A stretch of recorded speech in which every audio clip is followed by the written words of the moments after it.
All right. Well, good morning, everyone. Morning. Is everybody feeling as good as Jamie's feeling? Am I feeling great? You came in pretty chipper. You made me feel better. Oh, good. She has them all full. Yeah. Now I'm in trouble. Yeah, you're gonna eat that one. So we're moving on into Matthew chapter 6. We're going to be looking at verses 19 through 24. A big chunk, but it's all dealing with the topic of setting our affections and our sight on the things which are important. But as we've said in going through this material, we're not needing to forget where we've been, and we're not needing to look at this material as though it's not intertwined and that it's not connected, that Jesus is not, in fact, he's pretty much just building a huge case as to what it means to live righteously and to have that righteousness that is going to exceed that of the scribes and the Pharisees, which we said is the foundation of pretty much the entire sermon. How are we supposed to do that? What does it look like? Well, last time that we were together, we were dealing with Matthew chapter 6, 16 through 18, and the topic of fasting. And we spent time addressing if this is in fact something that we should still be in the practice of. And as we move forward, I think we're going to be able to see even further evidence as to why the case would be yes, we would need to be in this practice of fasting because of what he's going to present about where our affections are going to be. So verse 16, he said, "Moreover, when ye fast, be not as the hypocrites of sad countenance, for they disfigure their faces, that they may appear unto men to fast. Verily I say unto you, they have their reward." And we said that this word to fast literally means to cover over, and that literally being the mouth. But of course, it can have other applications as well. It doesn't have to just be food, that you can withdraw and withhold yourself, fast yourself from other physical activities. So where would an example of that be? New Testament example. It doesn't just have to be food that you're fasting from or withholding yourself from. And Paul gives an example. 1 Corinthians 5. All right. Well, First. Okay, there you go. Yeah, there's a 5 in there. So 1 Corinthians 7. In discussing the marriage relationship, and so as not to allow the devil to get an advantage over you or to tempt you because of your incontinency, you're making an agreement. Husband and wife are making an agreement. Okay, we're not coming together for what purpose? For prayer and fasting. So you have this other element going along with that. Yeah. I was just made a mistake because I was thinking, I believe, of Acts 5. Mixing. Okay, yeah. I was thinking of Ananias and Sapphira. All right, selling. Okay, yeah, that's going to be the other side of it. So it's not just a covering over the mouth of those type of physical desires, but even when it comes to the material goods that we have, that is going to be an area where we're actually able to withhold ourselves. Now, we made the connection in Matthew chapter 7, verse 21, where Jesus says, "Howbeit this kind goeth not out but by prayer and fasting." When you're looking at fasting, most of the time it has to deal with some type of trial, some type of tribulation, where we are looking for further strength, further encouragement to be able to make it through. Now, this idea of fasting, it's not only going to help with this specific type of demon possession, but fasting will help with what is about to be mentioned next.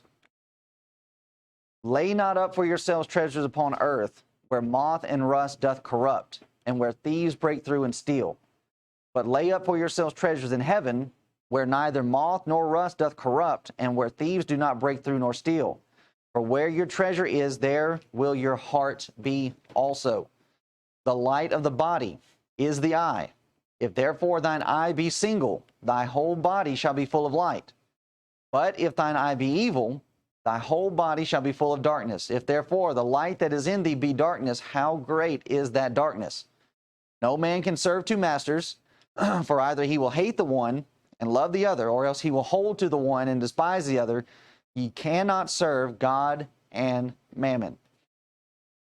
So here is a proper attitude towards the material things of this life.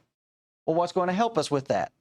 If we are in the practice of fasting, covering our mouths, withholding ourselves from just flat out indulging in everything that's around us, then that is going to make this section that much easier.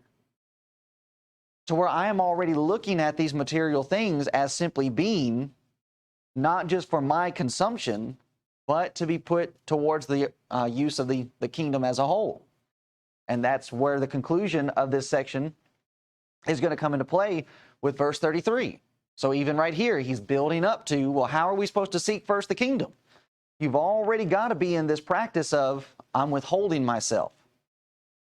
I'm keeping myself back. That is not me storing up physical things where men break through and steal, but it's me, in fact, laying up spiritual things, heavenly things. And in order to do, you have to do one or the other. You can't do both. So here's the situation. If I am going to be laying up treasures here on earth, then what am I going to be lacking in? You're going to be lacking in treasure that's in heaven. But if I'm laying up treasure in heaven, then this is where I'm going to lack. And in the grand scheme of things, which one's greater? Well, of course, this is, but what's the problem? This, to a large degree, does not come until way later. So it's like we said on Sunday, it's like paying into a retirement plan. You don't touch that yet. You don't get that until way later in life. And it's just like, well, that doesn't really help me now. Well, in a way it does. Because when you get to this point and it comes time for you that, okay, I can't do anything, then this is going to kick in. It's just like, man, I'm so glad that that's there. But with us being here, I mean, we're physical, we're terrestrial, we're here on this earth. And though these things are here for our consumption and for our good and for our benefit, they've got to be kept in the proper perspective and the proper balance of what's going on here. Absolutely. Selfishness? Yeah. Well, she said covetousness. Yeah. But yeah, this is exactly what he's doing here. He's battling against that very idea of materialism and covetousness, which the Pharisees and the Sadducees, and for that matter, most of Jerusalem at this time would have been caught up in, because they had the same misconception that a lot of people have today about the kingdom. Number one, the kingdom is supposed to be physical. If the kingdom is physical, then what about the overlords that they had at that time? Rome. Well, we'll get rid of them, and they'll stop. They'll stop with their taxations and different things like that, and now we'll be in power, and we'll be the ones in control. And this is establishing what the kingdom is supposed to look like. We're not building up earthly treasures like a physical king would. Solomon, David, they had a huge storehouse, gold and silver. With Solomon, it said that silver was as the dust of the ground. But that's not what we're doing. We're laying up these heavenly treasures, spiritual treasures, that are not going to corrupt and not going to waste away. And here's the key to it all. Where your treasure is, there will your heart be also. What do I love more? Do I love more the things of this earth? Well, if so, if that's where my treasure is, then that's where my heart's going to be, my love and my affection. So how can we say that we love God when all of our affection is here? You can't. And that's what Jesus says. You cannot serve two masters. Either you're going to serve the one, love the one, and hate the other. Cannot serve God and mammon. So here's what we have. As I said, proper attitude towards material things of life, as Jamie said, step by step on how to overcome covetousness, which is going to come into play with the rich young ruler a little bit later on. But this will make or break, brethren. because it is natural for man to want to be successful, and it is natural for man to want to possess things. It never fails.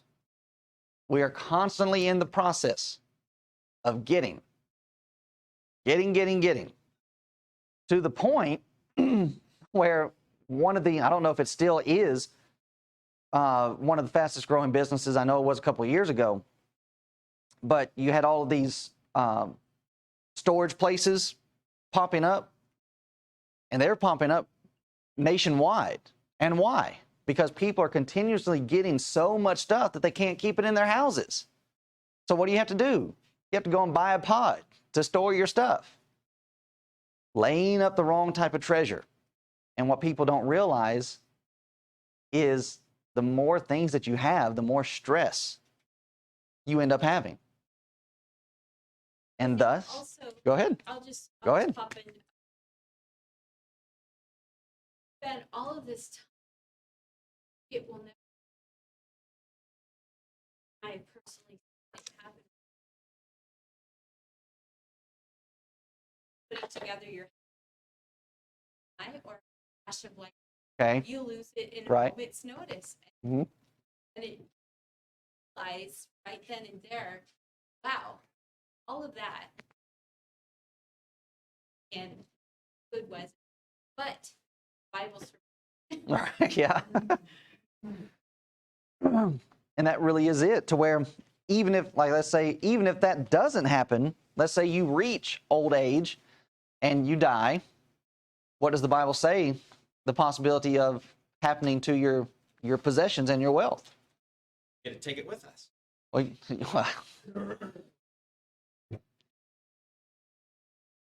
yeah, you don't know what's going to happen to it afterwards. Yeah. And even if you do have a will, let's say you've got somebody in your family that's problematic and they want to fight it out. So even you can have things laid out in stone, so you think. But then once you're gone, you don't know what's happening to it. And even the proverb writer, he ends up, he has a good bit to say about wealth, just how deceptive it is, and it really is deceptive. To where even with our society today, let's say you don't have your money in a bank account, you don't have it in the stock market, you've got it buried in your backyard. But even with you just burying it in your backyard, that money can still lose its value because of it being connected to the Fed and everything like that, and they get to determine the actual value of it. So even if you had just buku bucks buried in your backyard, it can end up being nothing because really it's just paper, not backed by anything. So with that reality set in mind, what should we really be focusing on? Gold. Yeah. Which I have some information on that if you want it. Just backing, trusting in things that actually have value, and that being in the spiritual realm, that are going to last forever. So Jesus, as we're discussing, the idea of possessing stuff, Jesus does not deny that desire. But Christ is trying to help direct our view on possessions. Because as we just mentioned, you have several characters throughout the Bible that they were wealthy people. David, Solomon, the kings, but you also have Abraham. Abraham came out of Egypt, a very wealthy man. And yet with what Jesus is going to say about, in Matthew chapter 10, about the rich entering into heaven and how that it's easier for a camel to go through the eye of a needle than for a rich man to enter into heaven, but yet Abraham did it. So it's not a situation that just having things are bad, but it's when we allow those things to possess us. We start giving our affection over to them, and they end up controlling us. And so that's the deception that people don't realize about things. Your things end up controlling you. You end up stressing over them. Even when you go on vacation, what are you thinking about? What about my stuff back home? So a congregation, and so here's another illustration of that, of a proper or a lack of proper view for our physical possessions. You have a congregation, their contribution starts increasing. All right, we're starting to see funds come in. and we're starting to get this reserve, what do they immediately want to start using their funds for? Okay, let's start putting it towards the building. Let's do landscaping. Let's redo the carpet. Let's repaint. Let's redo the roof, or even end up laying it aside. Let's not even touch it. Let's just put it over here until, something ends up happening. Let's repave the parking lot. And it's just, what is all of that? That's possession.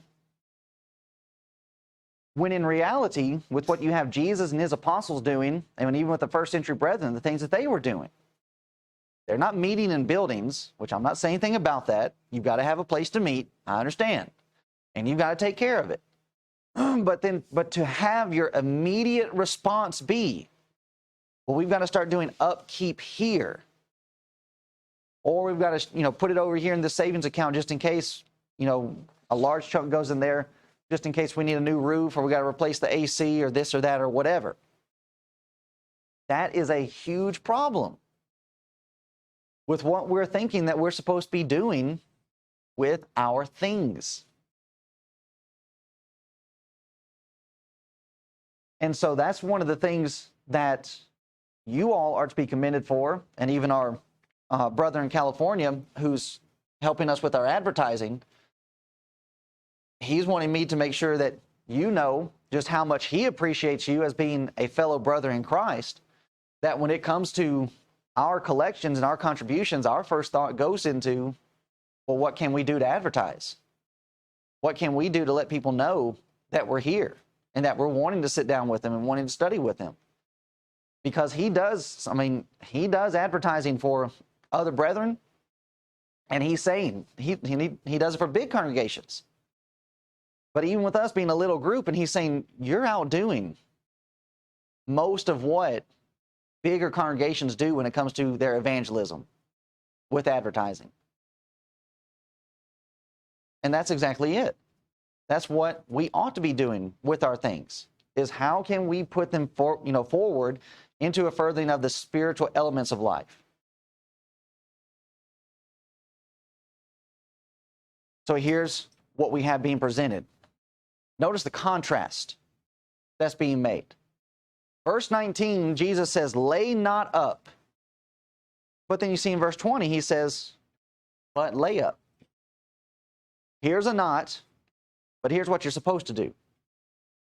The recognition and the need for everyone to be involved in possessing.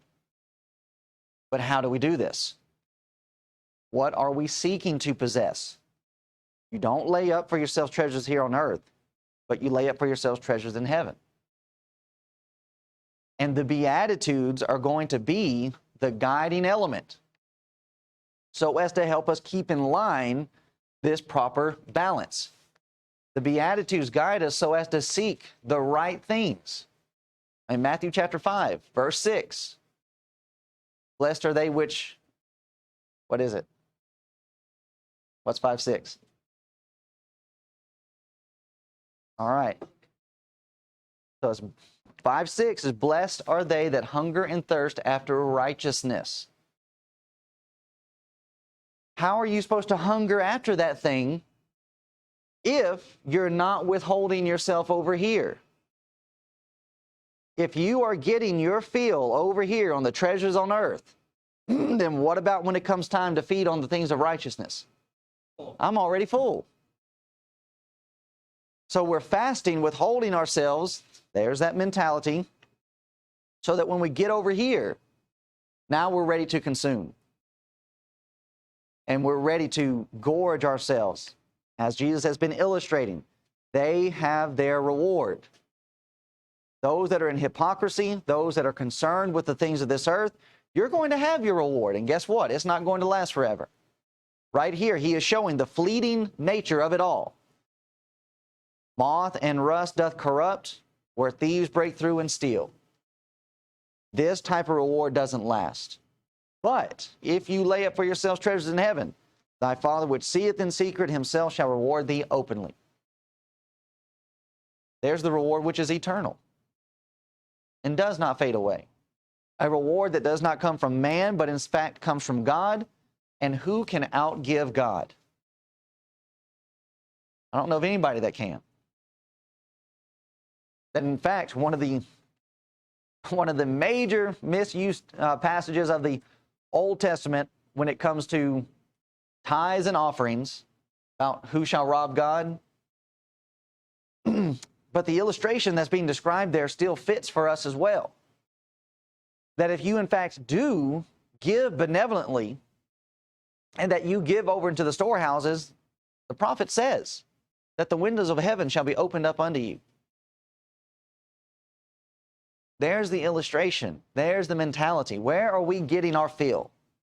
Not on the things of this earth, but that which is spiritual. So we've studied in this section a care for others, how to do that properly, benevolence, prayer, how that is done properly, forgiveness is being mentioned in that. Verses 13 and 14, or 14, 15, after the model prayer, where Jesus says, except you forgive others, your Father in heaven will not forgive you. Then we have the section of self-denial. And now, leading into a relationship, a proper relationship to our things. All of this is connected.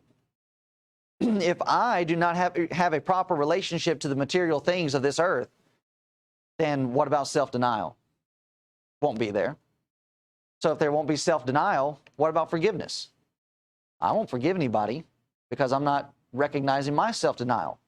Prayer won't be in proper perspective. Why? Because I won't see myself as having any type of need. I'll be like the Pharisee. I'll be like that rich man that had so much to where he had to build or tear down his barns and build bigger. And then what about helping others? I won't be involved in these things. So in fact, really what you have happening is Jesus is working himself backwards. Instead of starting here, which is where we're really needing to start, he works himself here, to there, to there, to there, to get to here. And Jesus does that a couple of times. When we get to the rich man, or the rich young ruler, we'll see that happen again. So in order to get these, we have to have this. And just think about, just stop and consider how much space is given to this discussion. We're starting in verse 19,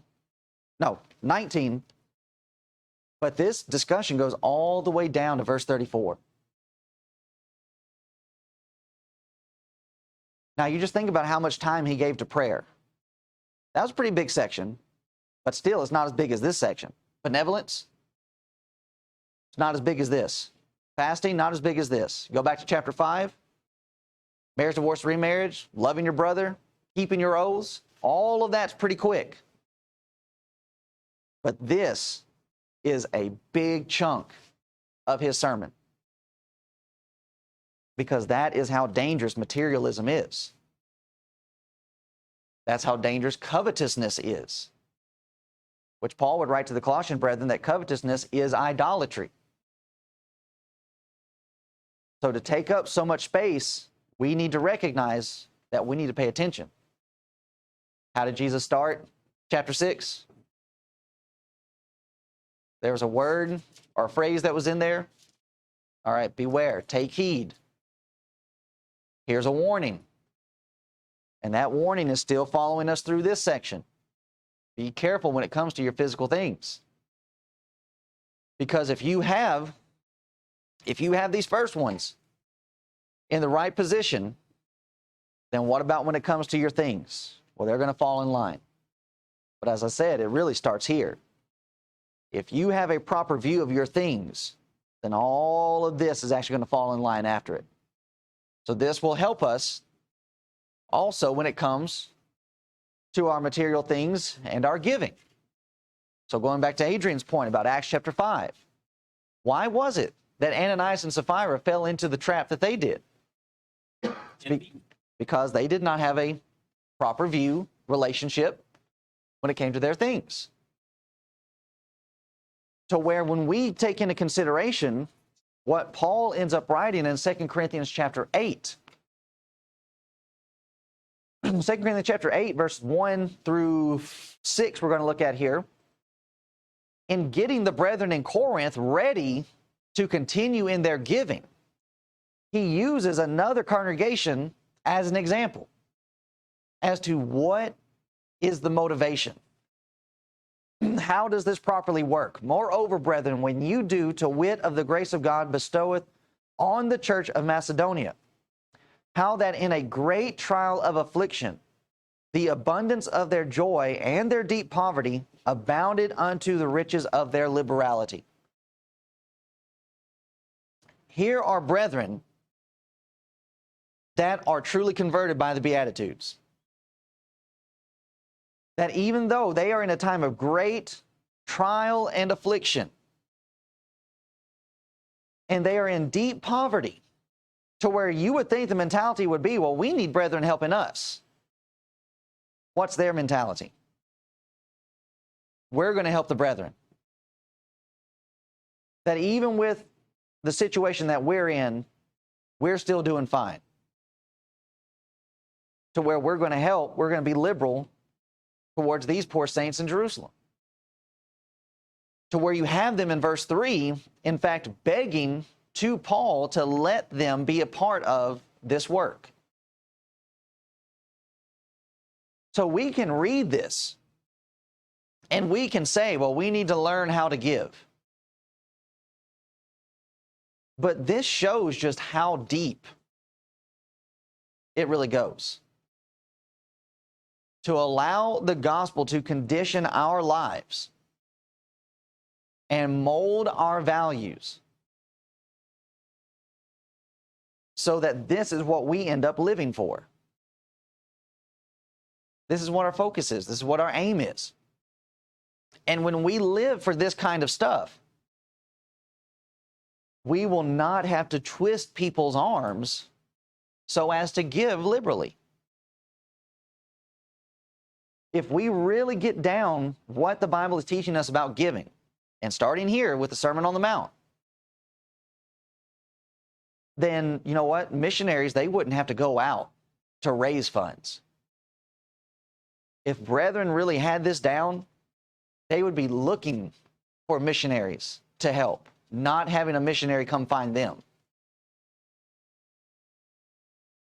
But Paul goes on with his example, for to their power I bear record, yea, and beyond their power they were willing of themselves, praying us with much entreaty that we would receive the gift and take upon us the fellowship of the ministering to the saints. And this they did, and here's the key to it. This they did, not as we hoped, but first gave their own selves to the Lord and unto us by the will of God. Before I'm willing to give over my stuff, I first need to give over myself. And if I'm not willing to give over myself, you can betcha I'm not giving you my stuff. But these brethren did. They gave of their own selves to the Lord and unto us by the will of God, insomuch that we desired Titus that as he had begun, so he would also finish in you the same grace also. So you look at this illustration, and then you have Acts chapter 2, Acts chapter 4, and Acts chapter 5. They're selling their lands. They're selling their possessions so as to help their brethren. And why would they do that? Because they have first given themselves to God. I personally belong to God, so what about my stuff? That belongs to God too. Right. So there's a great illustration of how it is that God himself is helping the church. It's by the church. The church are the ones that are involved in doing these things. But just like Jesus said in Matthew chapter 5, when we do good works and men see our good works, who gets the glory? God does. So here's what the proverb writer has to say so as to help us get our view right on our riches. Proverbs chapter 23, verse 4 and 5. Labor not to be rich. Notice how he describes this. Cease from thine own wisdom. To try and be rich of this earthly good, is not the wisdom which comes from above, but it's your own wisdom. Wilt thou set thine eyes upon that which is not? For riches certainly make themselves wings. They fly away as an eagle toward heaven. Like Jamie said, 1 minute it's here, and in a flash it's gone. It grows wings and it takes off. Matthew chapter 13, verse 22. And Jesus giving the parable of the sower that went out to sow seed, notice what one of the problems are when it comes to those that are choked out by thorns. He also that received seed among thorns is he that heareth the word, and the care of this world and the deceitfulness of riches choke the word, and he becometh unfruitful. So this is a person who hears the word, accepts the word, and the seed actually starts growing. But one of the things that chokes it out is the deceitfulness of riches, trying to serve two masters. And thus he becomes unfruitful. Well, what do you do with a plant that's unfruitful? You tear it up. You don't let it keep growing because it's not doing anything. And a large portion of Jesus' teaching and his preaching, I'm trying to think as to what the percentage is. I know it's close to 40% of Jesus' teaching and preaching is about materialism. So almost half of his teaching is going to be dealing with the deceitfulness of riches. So here we are in chapter 6, when we've got this big section, and we get over to chapter 13, and we're still talking about the deceitfulness of riches. You get to dealing with a rich young ruler. What's his problem? Riches, having things. And even as you move further, and you're getting closer to the crucifixion, Peter ends up asking Jesus, well, Lord, we have forsaken all to follow you. What are we going to be given? What's going to be our reward? Now, as we said, there's nothing wrong with looking for the reward, because Jesus said you're going to be rewarded. But Jesus has to end up pointing out to them, well, if you keep following me over into the regeneration, you're going to be rewarded. But it's not necessarily going to be in physical things. It's going to be in the spiritual elements that he's already started discussing. So Proverbs, Jesus himself, get over to Paul. 1 Timothy 6:9, but they that will be rich fall into temptation and a snare, and into many foolish and hurtful lusts, which drown men in destruction and perdition. For the love of money is the root of all evil, and there's the problem. What the proverb writer is discussing, from thine own wisdom, labor not to be rich. When you're consumed by it, there's your affection. So Paul is addressing the same thing Jesus is. Where your treasure is, there will your heart be also.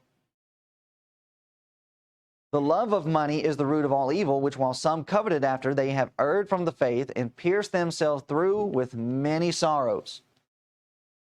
But thou, O man of God, flee these things and follow after righteousness, godliness, faith, love, patience, meekness.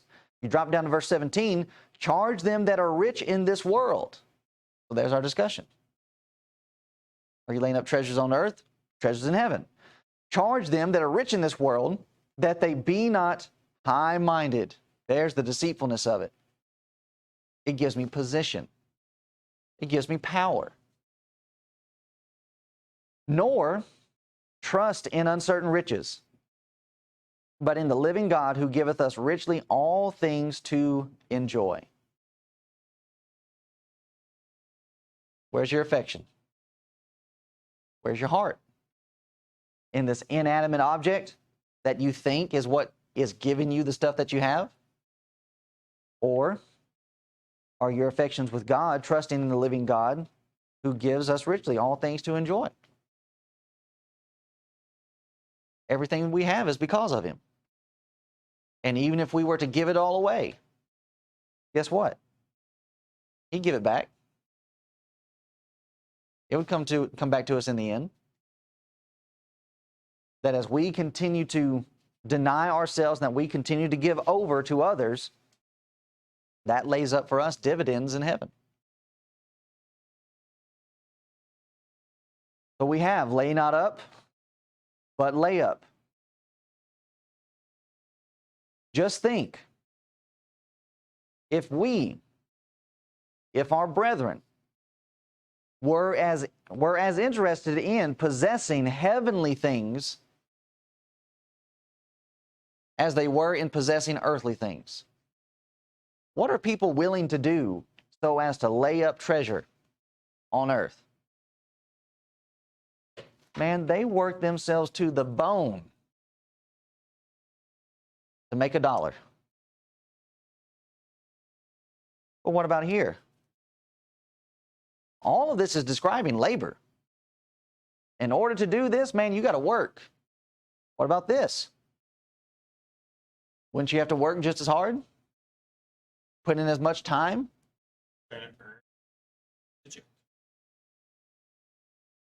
The very fact that we're even being offered the reward in the first place, do we deserve that? No, we don't deserve this. To even have the idea of laying up treasures in heaven, the fact that's even being offered to us, I don't deserve that, but God's offered it. But what has He said? Okay, if you want it, then this is what you need. This is what you got to do to meet the qualifications. I mean, it's almost like when the first round of stimulus came out under Trump, you had to make sure that you were a person that's already filed your taxes. Well, that doesn't sound like a free gift. But you see, you've got your mindset wrong when it comes to what a gift is. The government did not have to do that. Of course, there's a lot of things the government didn't have to do during that time frame, but just, we're sticking with that illustration. They did not have to say, well, we're going to give you this. But here's what you've got to do so as to meet this. And in the grand scheme of things, if you're already doing what you're supposed to do, filing your taxes, then it is a free gift. That's no skin off my nose. I'm already doing that. And then they gave it over. Well, what about this stuff? We should already be doing this. So we want to start looking at this as though it's some extra regulation, when this is the kind of stuff we should be doing every day. So what about it? Nothing to me. I'm already doing this. But therein comes the problem with everybody else. They're not doing that. So what do they see it as? Well, here we've got extra regulation that's being put on us. Here we've got extra burden. And it's like, no, if you're already doing this, this is natural. This is second nature. This is like breathing. I don't even have to think about this.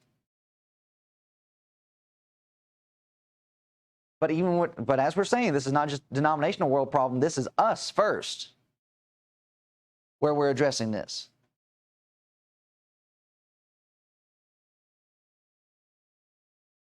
If we are involved in this and less of this, then what kind of activities will we spend our time in doing? So this gets us right at our own doorstep. Right. It's good that she's jumping ahead. She's keeping it all in line. She's keeping it all in track, keeping it knitted together.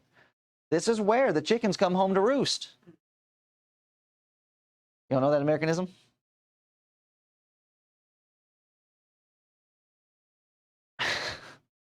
Notice what Jesus says here. Here's Luke's account of it. In Luke 12:33, Jesus says, "Sell that you have, give alms, provide yourselves bags," notice, "which wax not old, a treasure in the heavens that faileth not, where no thief approacheth, neither moth corrupteth. For where your treasure is, there will your heart be also." So we all should think of this real seriously. What I do as a Christian, what I use for the purpose of the kingdom, determines my possessions over there. So what we could in fact end up saying here is good works. Righteousness is the means of our possessing things in heaven. So what we could actually do as a point of exercise is everybody take pen, take paper. Not right now, but I'm just saying.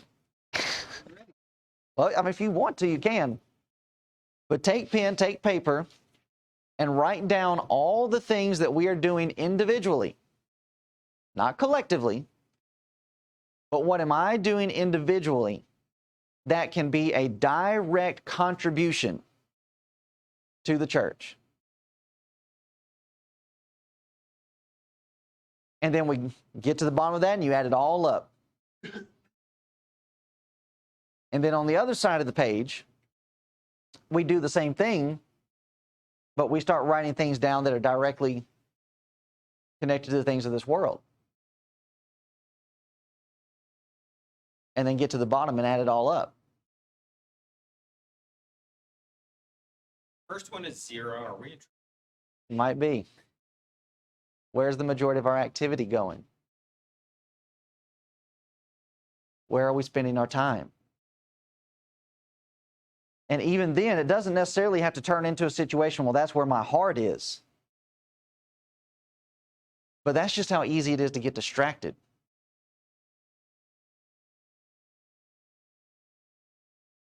To where we are looking at this and we're saying, well, yeah, I mean, I'm concerned about over there, and that's where my heart is, but we still allow all these other things to get in our way and to stop us from doing the things that would be laid up in bags that do not wax old. And it's, you know, it's just amazing just how we have all of these things that are supposed to make our lives so much easier. But then those things end up taking up a majority of our time because you have to take care of them. You have to keep them up. You got to do maintenance. And it's just like, so I don't know why this one is coming into my mind, but I just can't get past it. Washers and dryers compared to the pioneers, and they're out there on a scrub board. And it's like, well, one takes a lot more time, but do you really have to worry about that scrub board breaking as you would with a washer and dryer? And how difficult is a washer and dryer to fix compared to a scrub board? It's just a scrub board, bucket, and water. And we look at this as being more easy because the machine is doing it all, but man, the machine breaks, and then what happens? You gotta spend most of your day trying to get another one. So it's when you start picturing stuff like that and really gets you to start questioning just how much easier is our life with all of this stuff. I don't know necessarily that it is. Now, am I saying I'm ready to go back to the pioneer days? No, I don't think I'm ready to do that. Yeah, He-Man. Do I? Muscles. Right, yeah. Out plowing with with an animal. But it's all just getting us to where we're stepping back and we're looking at everything and we're counting the cost. And just how much is the physical things of this life costing us? It ended up costing us our soul. So in going through that exercise and considering, well, okay, I may need to make some adjustments. Examining and repositioning where my focus is. Mark chapter 12, verse 41, we have Jesus giving the illustration even further on how to give properly. Jesus sat over against the treasury and beheld how the people cast money into the treasury, and many that were rich cast in much. And there came a certain poor widow, and she threw in 2 mites, which make a farthing. And he called unto him his disciples, and saith unto them, Verily I say unto you, that this poor widow hath cast more in than all they which have cast into the treasury. For all they did cast in of their abundance, but she of her want did cast in all that she had, even all her living.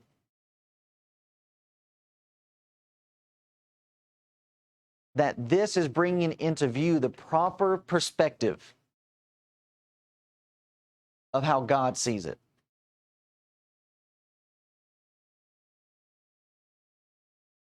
That to where we do not need to start looking at our circumstances and say, well, I can't do as much as the next person can. And to where we start selling ourselves short.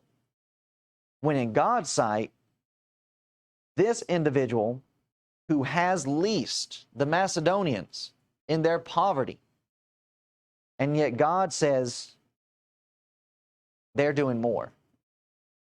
With God, less is more.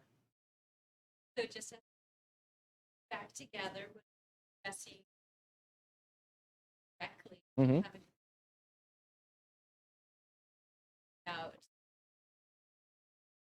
Right? about the Yep. always Yeah.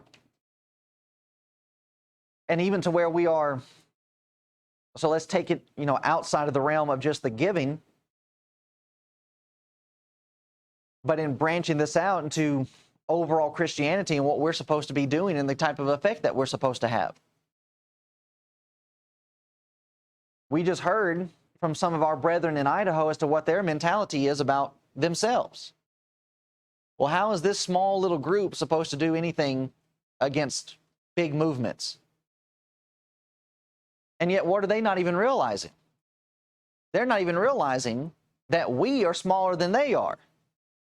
And what kind of effect are we having on them? Oh, you're feeling us. And it's just 8 of us, 10 of us, It's like however many bee it is. sting. That little stinger is just really small, but it hurts. Yeah.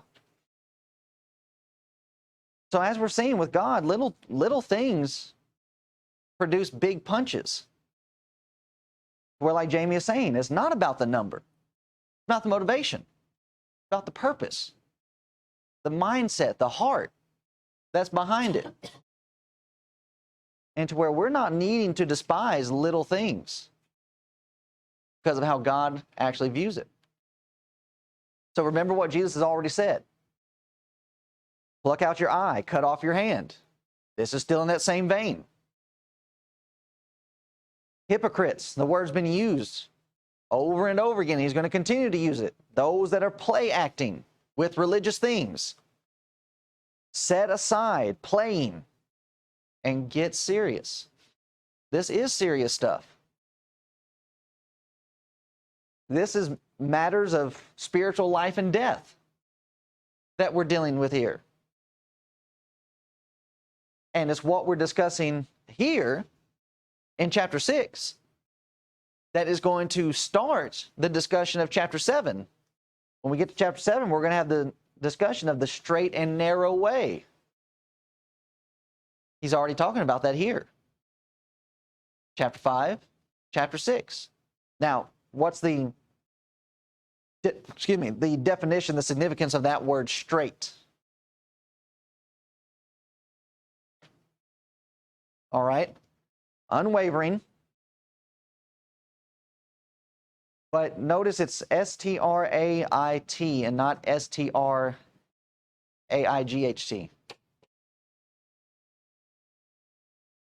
All right, it is a certain path, but it has a description. It's a type of path. through a channel. Okay. Now, in going through a channel, it's discussed as being a straight. And in going through a channel, you're actually going through 2 land masses. Is there danger in that? All right, what's the danger? Getting squished by the walls. You have a rising of sea floor where you could run aground. There are rocks. There are all kinds of different things. So that is actually describing a treacherous way, a difficult way. Well, how difficult? It's so difficult that you might have to lose one of your members to make it through. That's something I'm learning new today.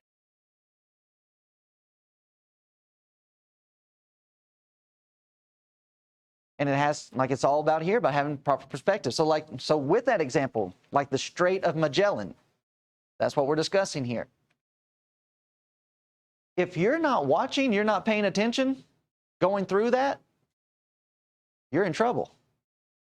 I mean, we actually just had that happen. I can't remember where it was, but where the big ship got stuck in the channel Oh, and it, ended up blocking the channel for days. Panama.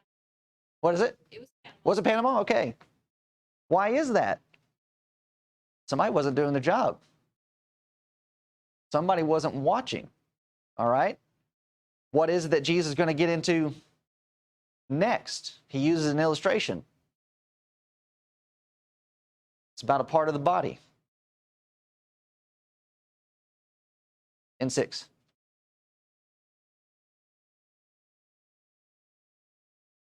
Panama. All right. If your eye, what? Is not single. If you're not watching, if you don't have these things in line and in perspective, then what about going through this strait? What about going through this channel? Well, if you're distracted here and there and if you're watching things that are going on the coastline and you're not watching where the ship is going, you're not going to make it through the channel. And so as we get to the close of chapter 6, he's leading right into chapter 7. And in fact, chapter 7 starts with the eye once again. If a mote is in your eye, trying to get the beam out of your brother's eye, what's that doing? It's impairing vision. If we're not looking at life properly, if we're not in focus, then we are going to struggle when it comes to doing this. Verse 21, for where your treasure is, there will your heart be also. How can I want to go to heaven when I die and all of my treasures here on earth? My treasure has to already be over there. Otherwise, I'm not going to want to go. And if this is not the case, then we're not going to make it. I mean, Kenny Chesney had the song a few years ago, everybody wants to go to heaven, but nobody wants to go now. No truer words have been said by a songwriter. Now, I love John Mayer, but man, Kenny Chesney got it right. That's the world we're living in today. And that's what we are up against when it comes to our evangelism.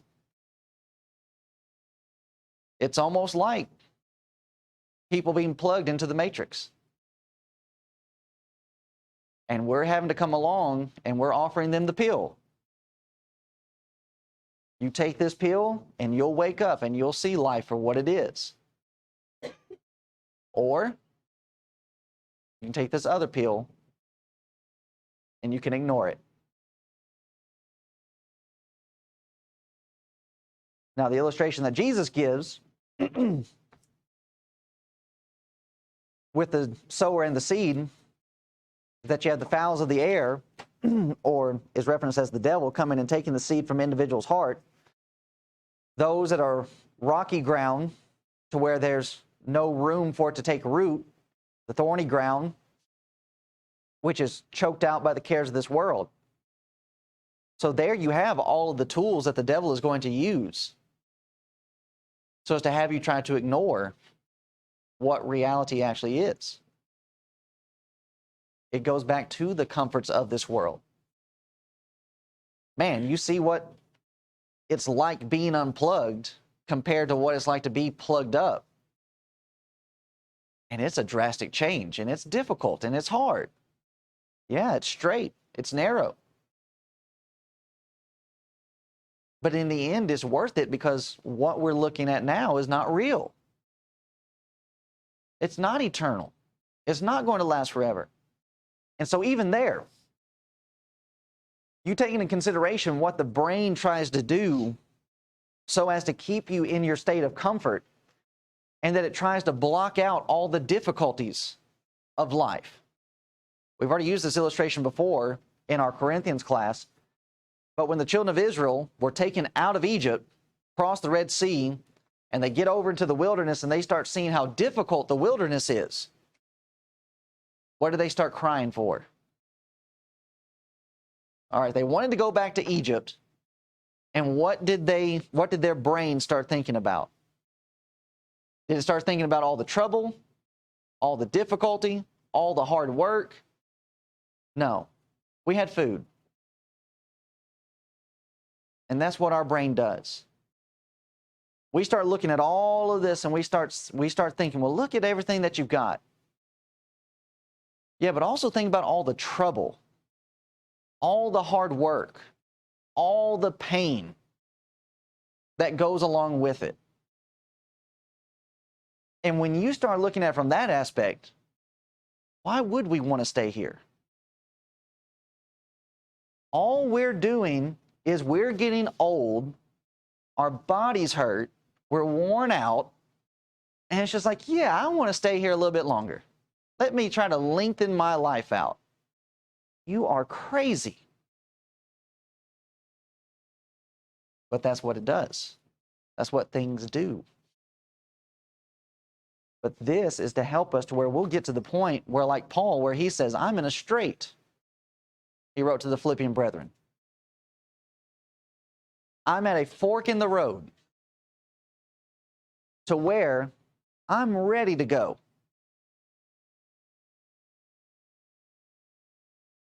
And you look at the life that Paul lived and all of the difficulties he had to face. Imprisoned, beaten, being lied about, and he's being beaten by his own brethren. Jews and members of the church, they're looking at him sideways. Shipwrecked. And you start racking those things up, and it's just like, yeah, I want to stay here longer. No.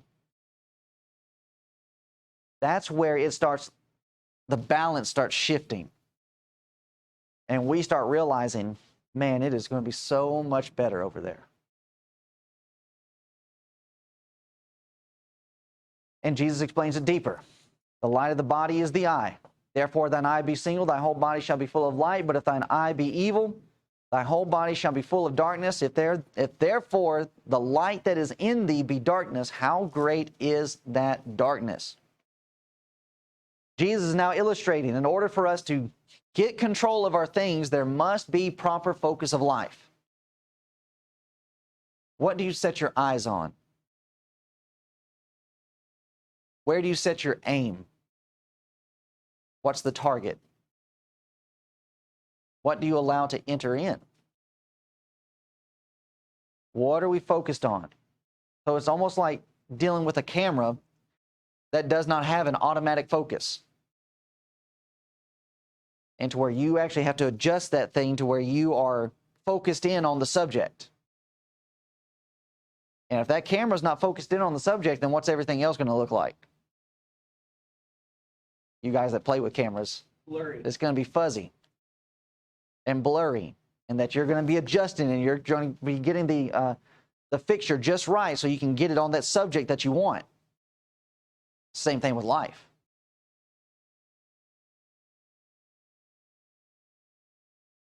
It's like you guys that wear glasses. You're outside in the cold, then you go inside where the heat is, and those glasses end up fogging up. That's what happens in this material world. Our vision gets foggy, gets distracted, it gets fuzzy. And what do we have to do?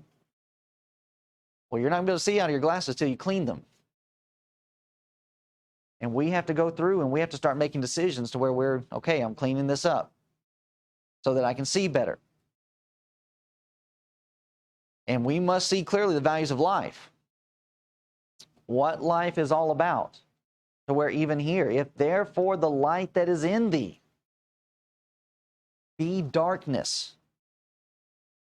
All of this is in the context of our riches. How great is that darkness? That the light of God cannot even penetrate. The Word of God is powerful, it is strong, and it is quick. But if the heart is not good, then what's the Word of God going to do? It's not going to be able to do anything. You can see that being illustrated with the life of Noah. 120 years, he was a preacher of righteousness. The light of God is shining. But what could the light accomplish against so great a darkness? Only 8 souls were saved.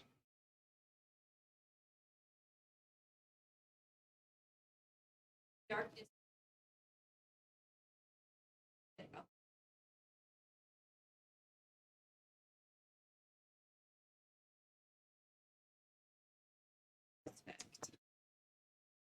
We can't. Like with Noah being in it, he's just having to go through it. God said, this is what you do, and you just got to do it. So it's the same for us. We just got to keep going and doing. We very well could be in the same time frame that Noah was in that we're not going to see anybody obey. But it's just our responsibility to keep going.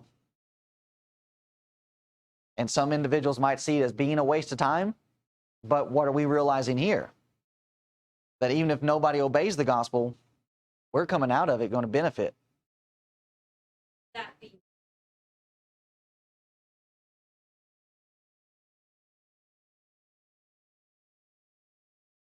ever the same. It's just not Oh, getting through. okay. Right. You got to try it first. And so it really turns into a matter, it turns into an individual's judgment call. To where, like, we are in the midst of dealing with a certain individual, and I am ready to look at that individual, just as you said, as casting pearls before swine.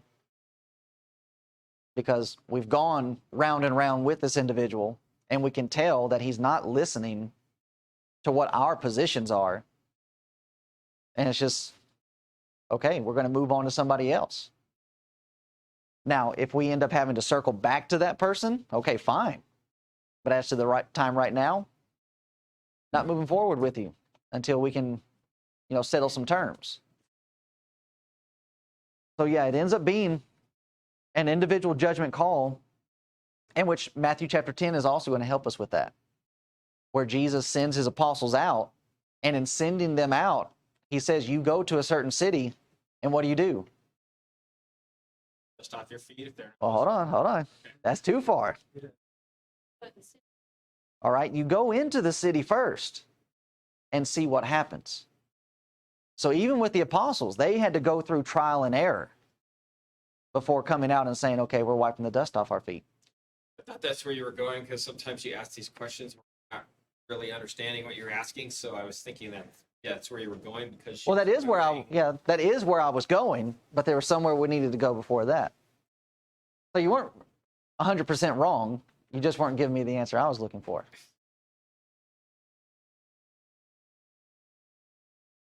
So does that kind of bring it into view? It's trial and error.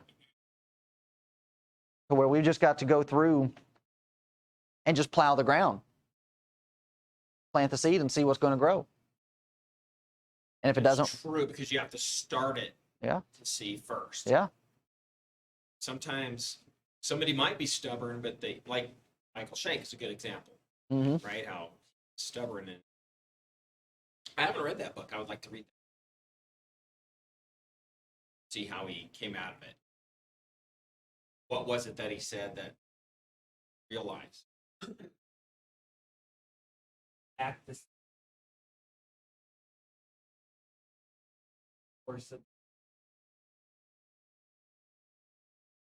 And if you think about the illustration of the man going out to sow seed, he's not being careful with where he's throwing it out. It's almost like, he's just out there and he's just throwing it, and it's landing here and it's landing there, and eventually it lands on something good. So it ends up turning into a situation where we do not need to get into this game where we are predetermining who's going to be receptive and who's not. Got to try it with everybody. Okay, well, it's a reservation, so we can try it all. Right. Yeah. And we have more Indian children. Yeah. So yeah. Good. Yeah. Exactly. So we have some of our brethren looking at the landscape, and it's just like, well, what are you going to do here? Even when we were door knocking, we found that going into the Indian areas, we had more reception than Right. anywhere else. And why do you think that would be? It's because of the very thing we're discussing here. What need does the other side of society or the other side of the highway, what need do they have of religious things? We've got the physical things. But then you go to the other side where you have them, lacking to a large degree what we would have in physical things. And it's like, okay, I can see where the spiritual would come in to compensate, where we're lacking in the physical. And that really is the battle that we're up against. People have way too much stuff to where they think that they're in control, when you really should be looking at the landscape physically to realize you don't have any control in anything. All of this really is a facade. To where if our government wanted to come in and try to take stuff, they can. And it's all gone tomorrow. So what do you need to make sure that you have? You need to make sure you have something they can't touch. And that's right. The Fed, they can come in and take all my physical stuff, but you're not touching my stuff in heaven. And so when it comes to that, it goes back to what we're discussing about being willing to make that ultimate sacrifice, to lay down our lives. This is what helps lead up to that. What about our physical things? What about them? Want to take my house, take my cars, take my bank account, library? Take it. But you're not touching this. Stop and Right? Yeah. when you and you rather long, then you realize them and who they belong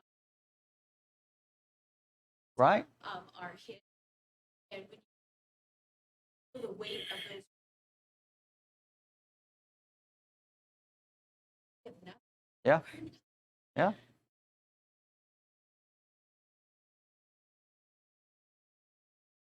And even there, as we, we're looking at the struggles and the deception even of the religious world. We have the religious world that just went through the season of Lent, and it's all about, we're made of ash, we're made of dust, and dust we're going to return. But how many of them really live that way? So, okay, you're thinking about this one time of year, and it's just like, okay, yeah, it kind of humbles you for a minute, but then you go back amongst your things, and it's like, I'm going to live forever. Yeah. And it's just, no, you can be snuffed out in a day. When we were traveling here today, we were going kind of the back roads, and we were driving by all those denominations. Saddened. Those people that park there are doing nothing for them. They're all lost, not worshiping God in the way that God wants. So it's nothing. We're all parked there for nothing, for each other's company, and it's sad. Overwhelmed. It is overwhelming. Because they are involved in a system that plays right into this.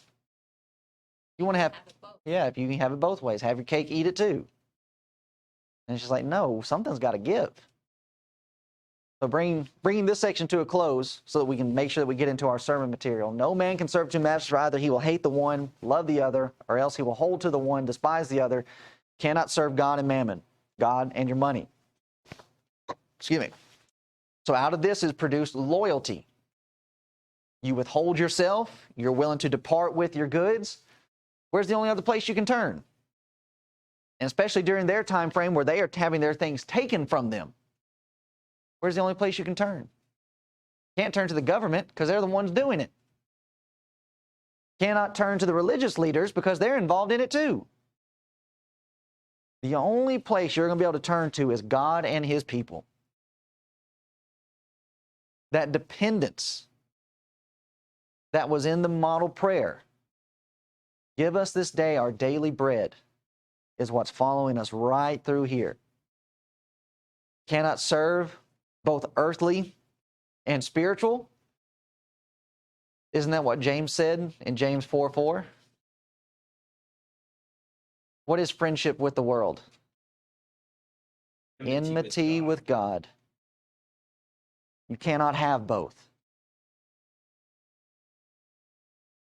And even James said again, James ends up asking, what is your life? James 4:14. It's a vapor, it's a whisper. Like the flower of the field. Here today, gone tomorrow, burned up. So here, there is James asking that question, and here's Jesus giving the answer in this section. What is your life? He tells us.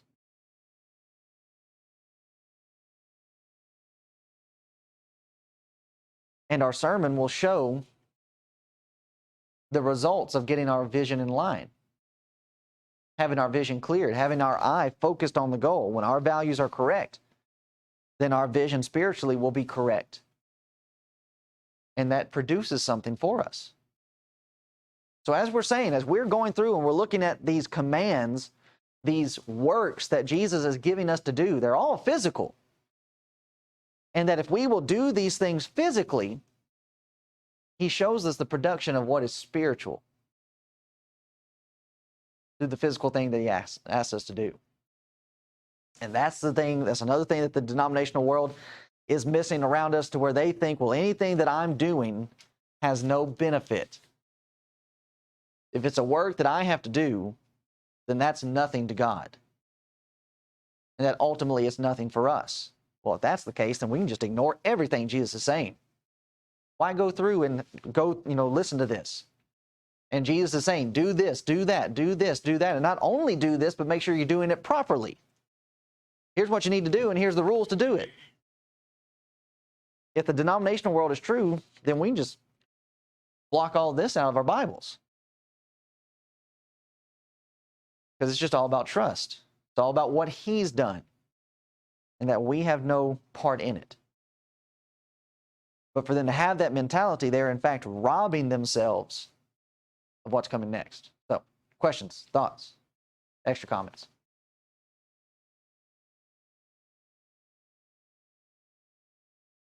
It's a tough section. Just because it said, we live in a physical world, we have physical things, we have physical needs, but it's all about not getting so attached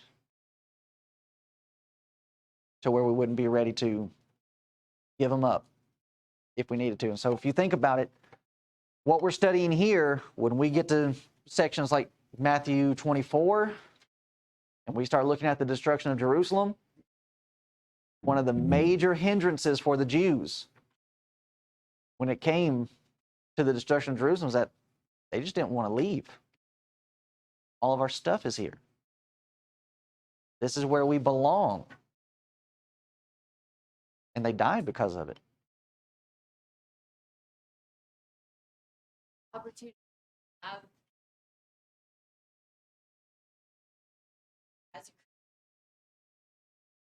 Right, there. exactly. Get out now. Now, bring it into our situation. With how things are going in the United States, in the grand scheme of things, why would anybody want to stay here? Where's there to run? Well, that's the other thing. Pluto. Done it. So that's the difficult thing about it. But the reality is,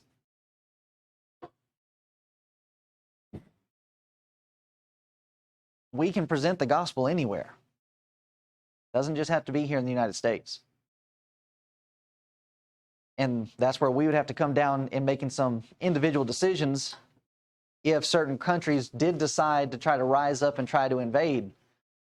Would we stay and fight, or would we just run? And to tell you the truth, depending on the day, my decisions change. One day, I'm all for standing my ground, but then other days, it's just like, what would be the point?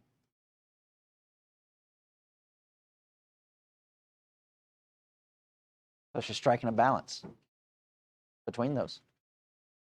All right. We're done, and we'll deal more with that topic as we get closer to Matthew 24.